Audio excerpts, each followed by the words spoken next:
For hundreds of years, fishermen have shared stories of a mythical shark off the Baja coast. It drove men to the brink of insanity with visions of death. It is known by the El Demonio Negro. A diver named Nacho dives down to plant a bomb on a pole in an old harbor. As he is swimming back, he is pulled down, and he sees fish and jellyfish in his last moments. He is then ripped apart. His partner up top is stressed. He turns on a light but is bitten. A family heads down to the Baja coast. Ines and Paul are the parents. Audrey and Tommy are the children, and they aren't too fond of each other. They both agree on still making fun of their parents' love life. They look at the coast and take photos. They drive into town and find that the locals mostly don't speak English and they hate people from oil companies, which Paul is. El Rey is about to threaten Paul, but Ines talks to him in Spanish and explains the situation. They are on vacation and brought to family back to her roots. She asks him to show them a coffee shop or place for food. El Rey pays homage to an Aztec god of protection, but El Rey watches Tommy steal a totem. Paul finds out they have protection from the Black Demon, and Tommy gives his eye patch to El Rey. He searches for the protection of Teal'c. Paul was sent out to do an inspection at the pier. He leaves to do an inspection, and he pays the bartender to watch his family. He tells the harbor master to radio out to the harbor to tell the people he is coming, but he doesn't. He meets up with Chocolatito to drive him across. He wants to get back before sunset. He finds out the fishermen and people all went missing because of the Black Demon. He still doesn't believe it's real. They stop midway because Chocolatito believes there is bad energy. He lets Paul take a different boat alone, but he knows something is going to happen. Tommy is fascinated by the Aztec gods. Tommy goes to the bathroom. They are harassed by a drunk guy. He starts touching Audrey and Ines, smashing him with a bottle. They run out and find their car tires slashed and the words "pinch gringos." They get to the pier and pay a boatsman to get them to the oil rig. He relucts only after seeing the bloody goons following them. Paul gets to the oil rig. He finds a bloody mask of a diver. He questions where the people are. He screams for Pepe, the guy he meant to meet with. He walks into a cabin and finds a dog. People sneak up on him, Junior and Chato. He finds out all the people from the rig are gone and their radio is broken. Paul finds out Ines brought the family down. They start making noises and shooting flares. Their boat sinks, and the boatsmen get them to the oil rig and speed off. Audrey falls into the water and sees body parts, but they pull her out before she is bitten. They question what is happening, but he hands them binoculars. They watch the boatsman's boat get crushed by the Black Demon. The family meets Toto, the little dog. They find out the Black Demon keeps hitting the oil rig because it wants to bring it down. He tells Audrey to get the kids inside. They devise a plan because the auxiliary doesn't work. They decide to go down and weld and reroute the radio and call for help. Paul preps the tanks. They believe that the Black Demon is accursed by the god Teal'c and is bringing his wrath on the people because they polluted his waters. The only way they can fix it is to kill the megalodon. Paul still doesn't believe in the god and superstitious stuff. His family begins to believe the superstitions. Junior and Chato lower down and they signal for him to stop. They open the hatch and he makes Junior go out first. They swim out and Paul watches. They find out there is a bomb strapped to one of the oil rig's legs. Junior sees body parts, so he swims back to the tank. The Black Demon bites the tank and swims down. Paul tries to stop the machine, but the megalodon rips off the tank.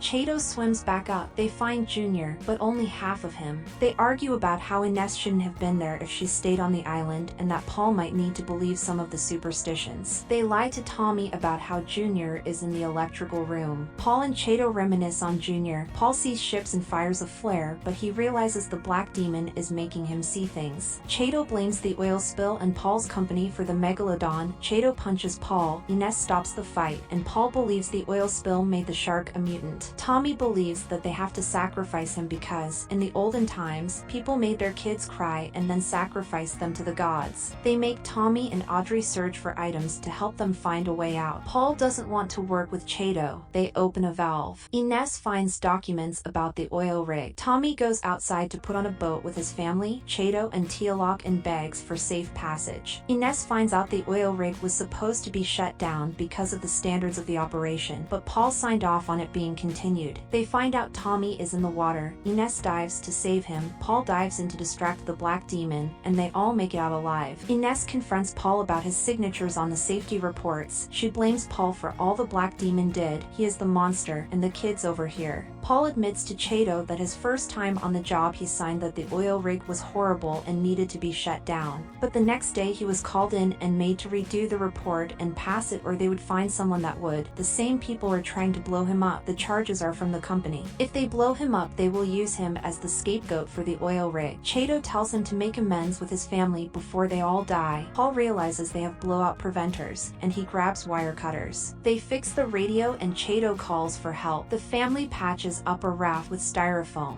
In reality, Chato was on the rig for a long time without fixing the radio because he wanted it to go down with the Black Demon. Paul's plan is to manually repair the valves and relieve enough pressure for the well to grab the bomb and feed it to the megalodon, and when it dies they can have drinks. He tells Chato to get his family out when he goes to dive. They pray for a chance to live and get through the waters. Paul tells Ines about his plan, they kiss, he suits up to descend, and he makes Chato promise to take care of his family if he doesn't make it out. Paul descends down, and the family and Chato quickly evacuate. Paul grabs the bomb, he can't open the valve. They paddle away from the oil rig. Paul welds the oil rig, stopping the oil spill, and turning on the blowout preventers. Paul barely swims into a metal gate, radios over to his family, tells Ines he loves her. He tells Chato he left him a gift in his bag. He thanks Audrey for building the raft. He gives Tommy his Rolex and tells him to be the captain now. Paul lets the megalodon eat him, and the shark explodes. The family cries. A rescue boat comes to save them with El Rey. They watch the oil rig fall apart. Thank you for watching. Consider subscribing.